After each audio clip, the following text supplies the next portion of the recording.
Hello students, welcome back in Pankaj sir online academy YouTube channel माँ का आशीर्वाद।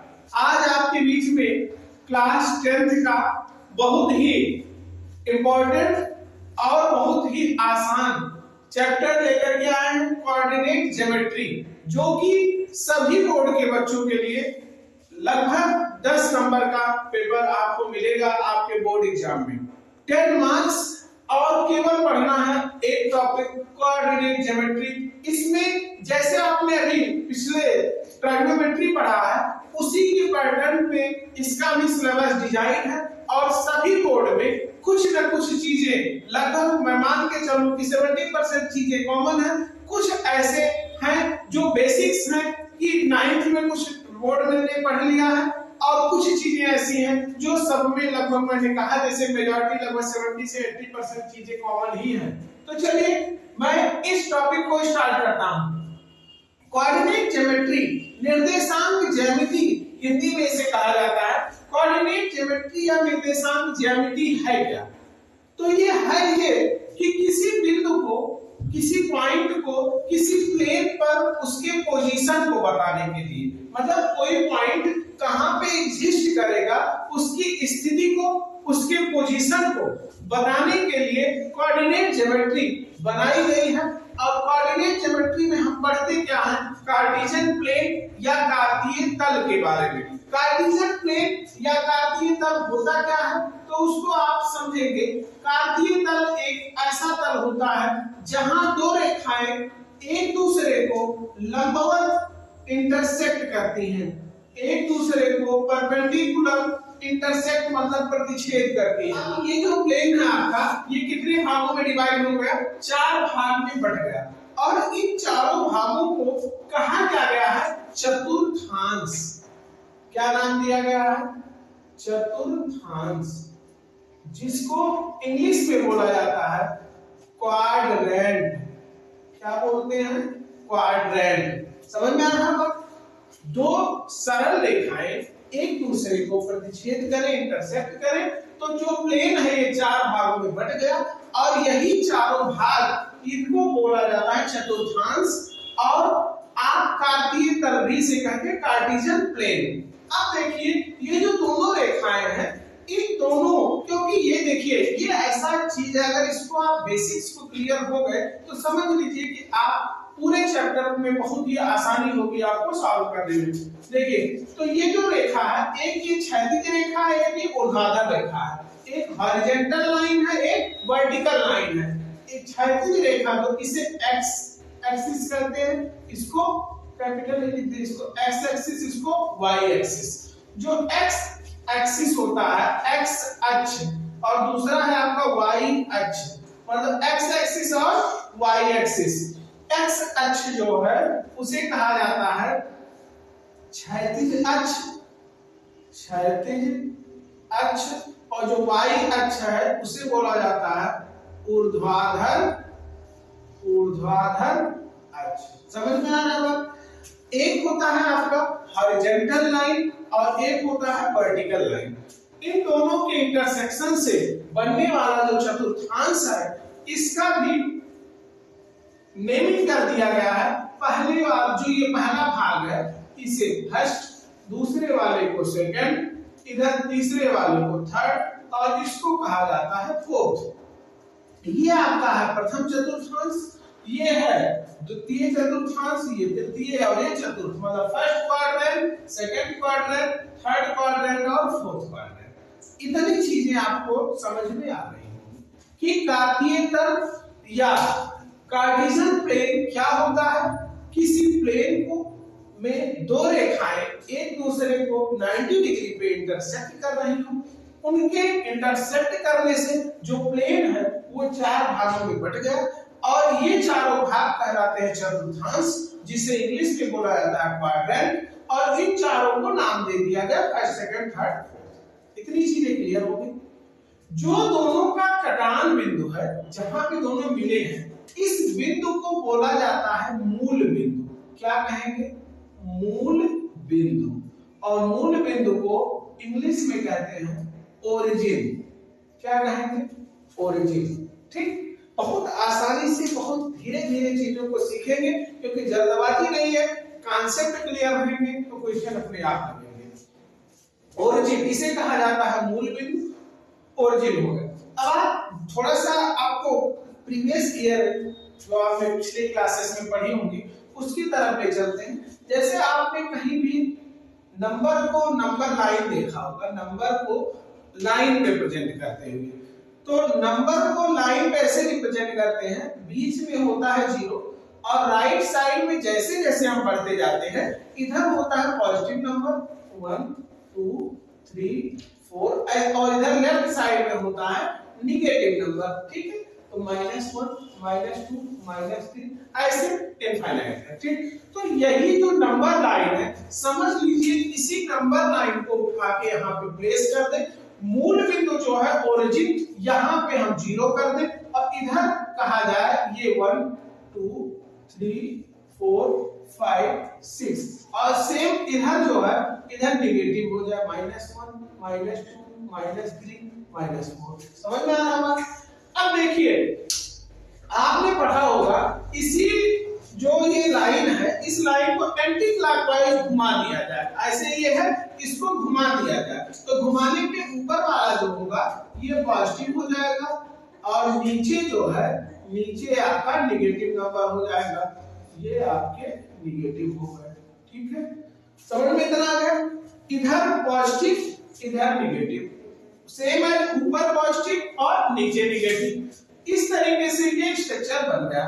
अब देखिए आखिर में बात कर रहा था कि निर्देशांक ज्यामिति की जरूरत क्या है और कोऑर्डिनेट ज्योमेट्री आपको क्यों पढ़ना रहता है। हमने जैसे ही ये चैप्टर स्टार्ट किया है हमने आपको बताया कि किसी भी पॉइंट की पोजीशन को आइडेंटिफाई करने के लिए, बताने के लिए ही हम कोऑर्डिनेट ज्योमेट्री निर्देशांक ज्यामिति पढ़ते हैं। तो किसी भी बिंदु को, किसी भी पॉइंट को बताने के लिए हम उसको रिप्रेजेंट कैसे करेंगे, उसको रिप्रेजेंट करने का ये समझ लीजिए बेस है, ये आधार है। अगर आप इसको बेहतर ढंग से समझ जाएंगे तो उस पॉइंट को रिप्रेजेंट करने में आपको कोई समस्या नहीं होगी। ठीक है, तो देखिए जैसा कि हमने बताया ये first quadrant, second quadrant, third quadrant, fourth quadrant, x अक्ष वाई अक्ष, एक्स अक्ष को क्षैतिज अक्ष और वाई अक्ष को ऊर्ध्वाधर अक्ष कहते हैं। किसी बिंदु को दर्शाने के लिए नियम जो बने हैं, क्या बना है? एक्स अक्ष की दूरी और वाई अक्ष की दूरी। एक्स अक्ष पे कितनी दूरी है वो बिंदु है एक्स अक्ष, एक्स अक्ष से दूरी कॉमा वाई अक्ष से दूरी। ये देखिए ये आपका नियम है बिंदु को लिखने का। बिंदु को लिखते कैसे हैं?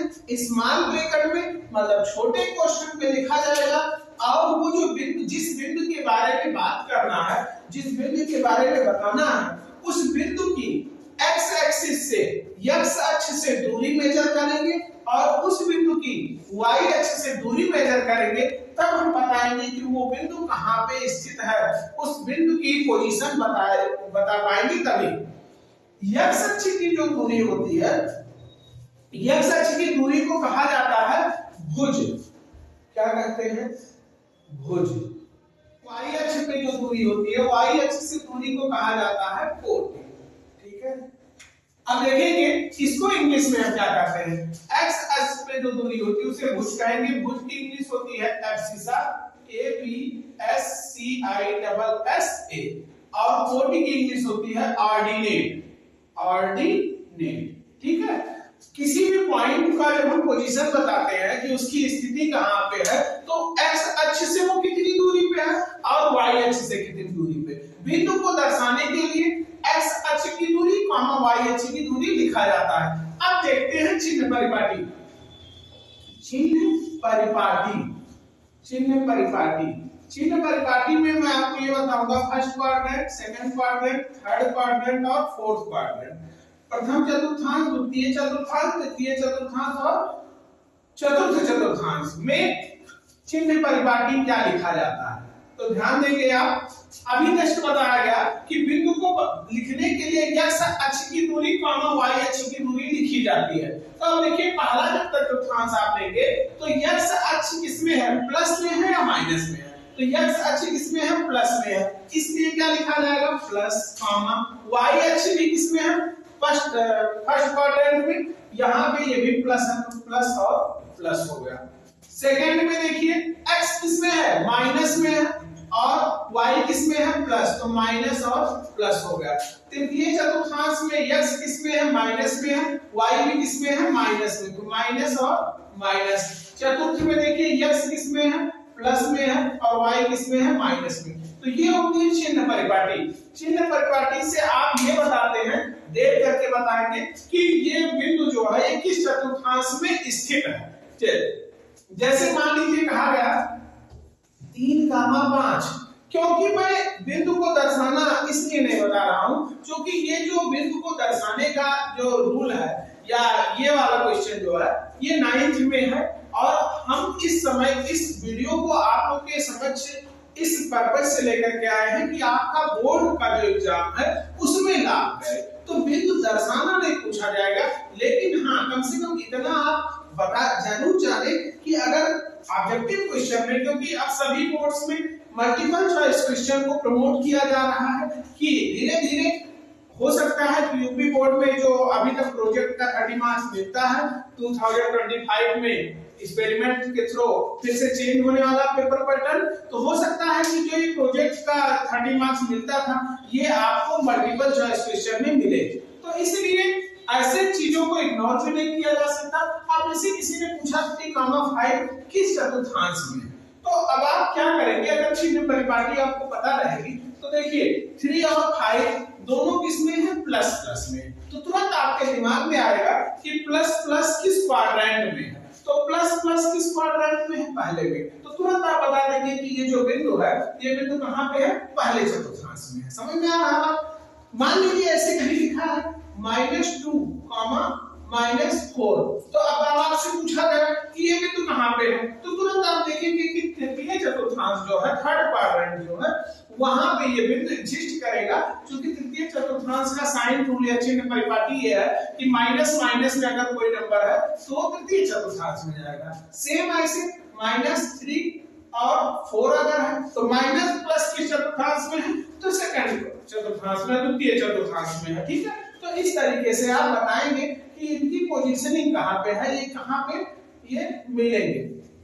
ठीक है, तो ये हो गया बिंदु की स्थिति का निर्धारण, जो बहुत बेसिक था।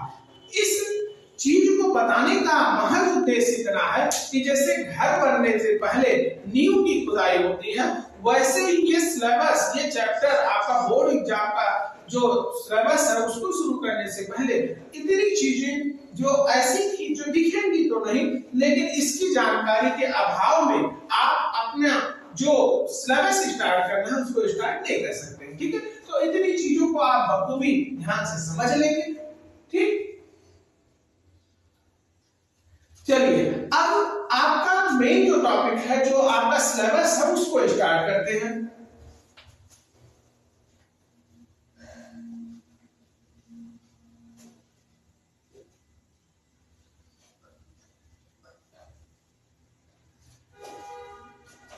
दो बिंदुओं के बीच की दूरी, दो बिंदुओं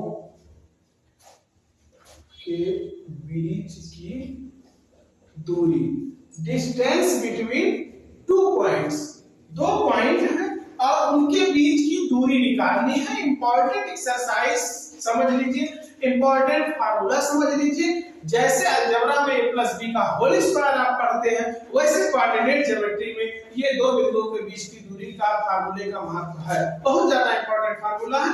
अगर आप इसको नहीं जानेंगे तो बाकी और जो फार्मूले हैं, क्योंकि इस पे बेस्ड है पूरी एक्सरसाइज। आपका पहला जो एक्सरसाइज है, चाहे जिस बोर्ड से आप हो, तो दो बिंदु मान लीजिए मैं कंसीडर कर लूं P और Q, दो बिंदु हैं P Q, इनके बीच की दूरी बतानी है।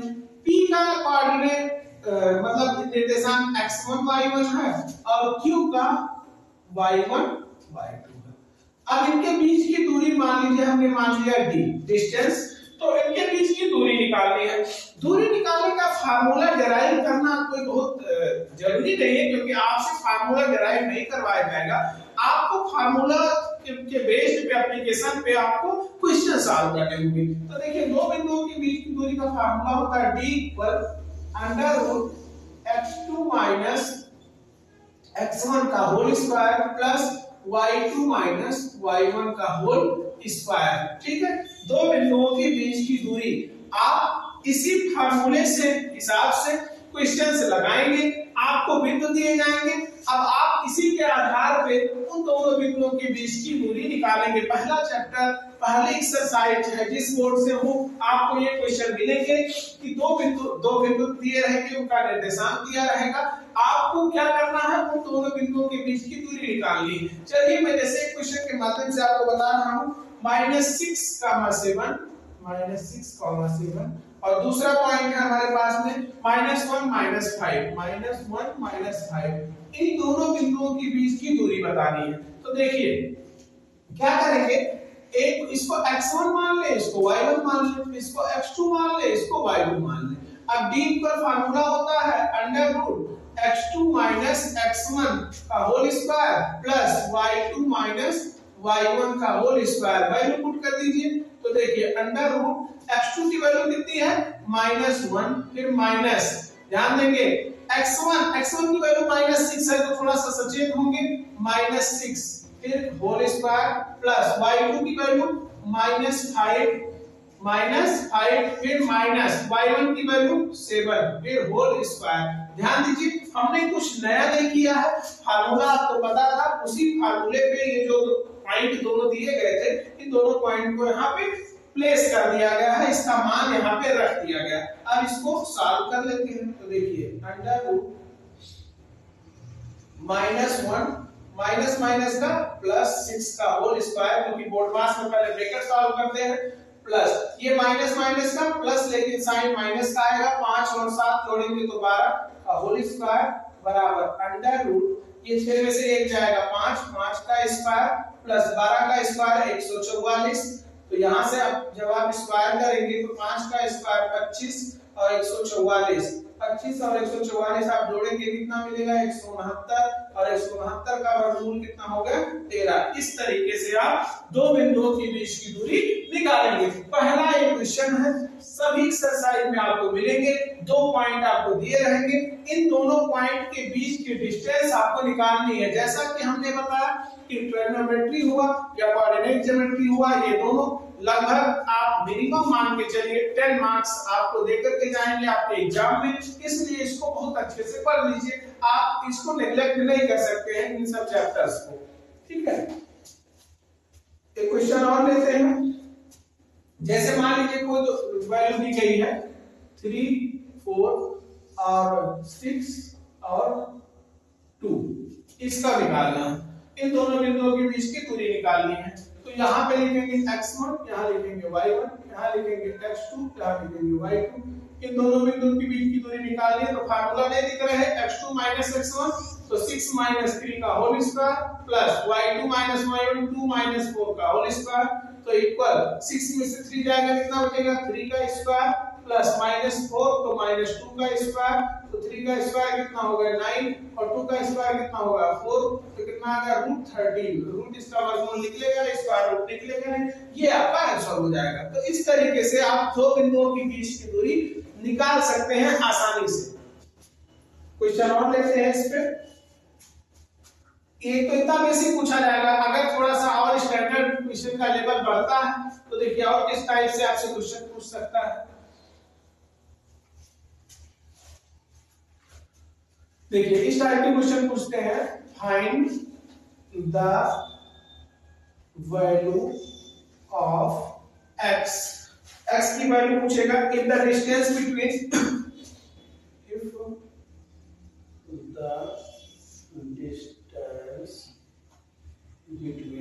डिस्टेंस जो है दो पॉइंट के x -1 और 3 और 2, x -1 और 3 and 2 is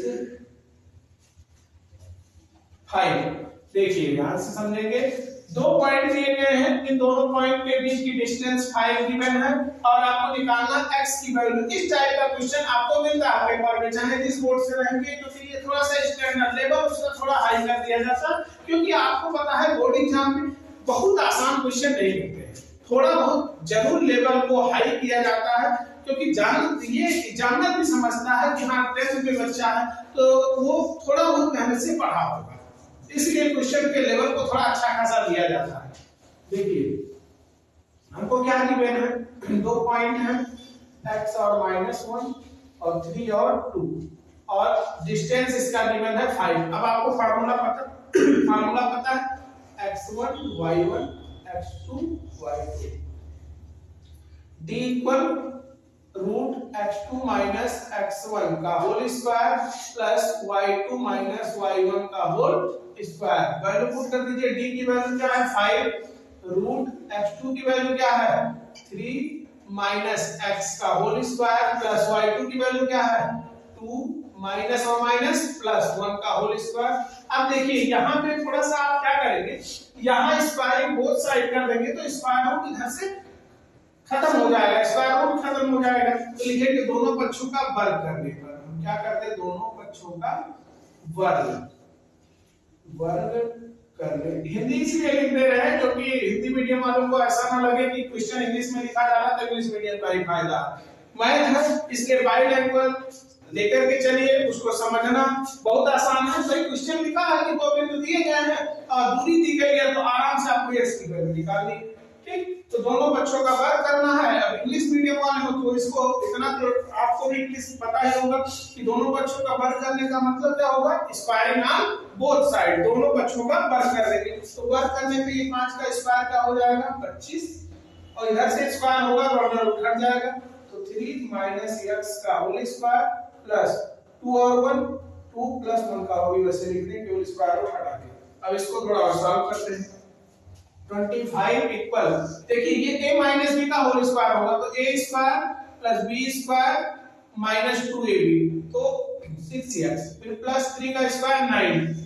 अब इसको और सॉल्व करेंगे, देखिए 25 ये 9 9 18 इधर आ जाएगा, minus 18 equal x square minus 6x। तो अब इसको और इधर ले चलते हैं, सॉल्व करिए, क्या हो जाएगा x स्क्वायर माइनस 6x, ये 25 में से 18 जाएगा, कितना बचेगा 7, तो 7 इधर जाएगा तो माइनस 7 बराबर 0। अब ये 7 को ये फैक्टर कर लीजिए, पिछले उसमें हमने आपको बताया है क्या नाम है गुणनखंड करना। गुणनखंड इसका करिए, 7 का गुणा इसमें करेंगे, 7 को ऐसा तोड़िए कि 6 आ जाए, तो किसमें टूटेगा 7 और 6, 7 का गुणा करना है 1 में तो 7 आ गया। अब 7 को ऐसा घटाइए कि 6 आए, तो 7 माइनस 1 कर देंगे, 6 आ जाएगा, गुणा करने पे भी आ जाएगा। x square minus 7 minus 1 dx minus 7 बराबर 0। यहाँ से हो गया x square minus 7x minus minus का प्लस माइनस 7 बराबर 0। अब देखिए इन दोनों में क्या कॉमन है, x क्या बचेगा x minus 7 plus 1x minus 7 equal 0। अब ब्रैकेट के अंदर चीजें सेम है, फैक्टर गुणनखंड अगर किसी को दिक्कत होगी तो आप पिछला जो वीडियो है क्या नाम द्विघात समीकरण जो बनाएगा क्वाड्रेटिक इक्वेशन, वहां पे आपको मेथड स्टेप बाय स्टेप बताए गए हैं, तो अगर आपको कोई प्रॉब्लम होगी तो आप पिछले वीडियोस को देख सकते हैं। देखिए अब इन दोनों में क्या कॉमन होगा, x माइनस 7 बचेगा क्या x प्लस 1 इक्वल 0। तो अब या तो ये 0 या तो ये 0 है, तो if x minus 7 equal 0, x की वैल्यू क्या मिल गई 7 और and x plus 1 equal 0, x की वैल्यू क्या मिल गई -1। अब आपको पता है कि चाहे 7 होगा या -1 होगा, तो इस तरीके से आप x की वैल्यू निकालिए। 2 नंबर का क्वेश्चन बोर्ड एग्जाम में पूछा जाता है कि दोनों बिंदु दिए गए और एक दूरी दे दी गई, तो इस तरीके से क्वेश्चन आप लगा सकते हो। ऐसे ही एक क्वेश्चन मैं आपको दे रहा हूं, आप घर से लगाएंगे, मैं थोड़ा सा मतलब लगा करके आप कमेंट के माध्यम से उसका आंसर बताएंगे कि कितना आंसर आएगा। मैं थोड़ा सा हिंट करूंगा इसमें। देखिए क्वेश्चन आपका ये है कि 1 - 1 5 2 और 9 और 5, आपको ये बताना है कि क्या ये पॉइंट जो है 3 पॉइंट ये कोलिनियर है। कोलिनियर का मतलब क्या होता है, अगर 3 पॉइंट जो है वो एक ही लाइन में हो, तो आप क्या करिएगा, इन तीनों को ए बी सी कंसीडर कर लेना। फिर एक बार आप क्या करना, ए बी निकालना, फिर क्या निकालना, बी सी निकालना, फिर क्या निकालना, ए सी निकालना। मतलब ए से बी की दूरी, बी से सी की दूरी और एक बार ए सी की दूरी। अब फिर ए सी बराबर A B plus B C आना चाहिए। अगर ये बराबर आ रहा है तो ये कोलिनियर है।